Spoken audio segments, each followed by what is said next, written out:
ಜೈ ಶ್ರೀರಾಮ್.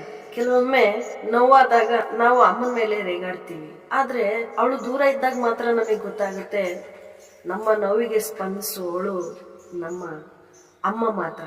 ತಿನ್ನು ಅಂತ ಬಲವಂತ ಮಾಡುವಾಗ ನಾವು ಅವಳ ಮೇಲೆ ಕೋಪ ಮಾಡ್ಕೋತೀವಿ, ಆದ್ರೆ ಅವಳು ಇಲ್ದಾಗೆ ನಮಗೆ ಗೊತ್ತಾಗುತ್ತೆ ಹಸಿವಂದ್ರೆ ಏನು. ಆಮೇಲೆ ನಮ್ಮ ಹಸಿವನ್ನು ತಿಳಿದವಳು ನನ್ನ ತಾಯಿಯೊಬ್ಬಳೇ ಅಂದು. ಆರೋಗ್ಯದ ಬಗ್ಗೆ ಕಾಳಜಿ ಇರು ಅಂತ ಹೇಳಿದಾಗೆಲ್ಲ ನಾವೇನ್ ಮಾಡ್ತೀವಿ, ನಂಗೆ ಗೊತ್ತು ಬಿಡಮ್ಮ, ನೀನೇನ್ ಹೇಳ್ತೀಯಮ್ಮ ನನಗೆ, ಹಿಂಗೆಲ್ಲ ಮಾತಾಡ್ತೀವಿ.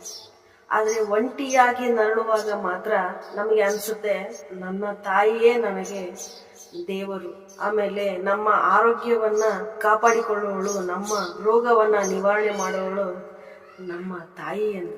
ಅರಿವಿಗೂ ಮುಡಿಯಾಗಿದೆ ಅಮ್ಮ, ನೀ ಮುಗಿಲೆತ್ತರಕ್ಕೂ ಮಿಗಿಲೆಂದೇ ಅಮ್ಮ.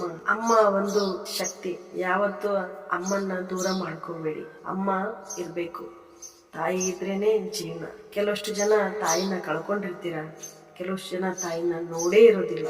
ಈ ರೀತಿ ಕೆಲವಷ್ಟು ಜನರ ಜೀವನದಲ್ಲಿ ಬಂದಿರುತ್ತೆ. ಯಾವ್ದಕ್ಕೂ ಕೂಗಬೇಡಿ.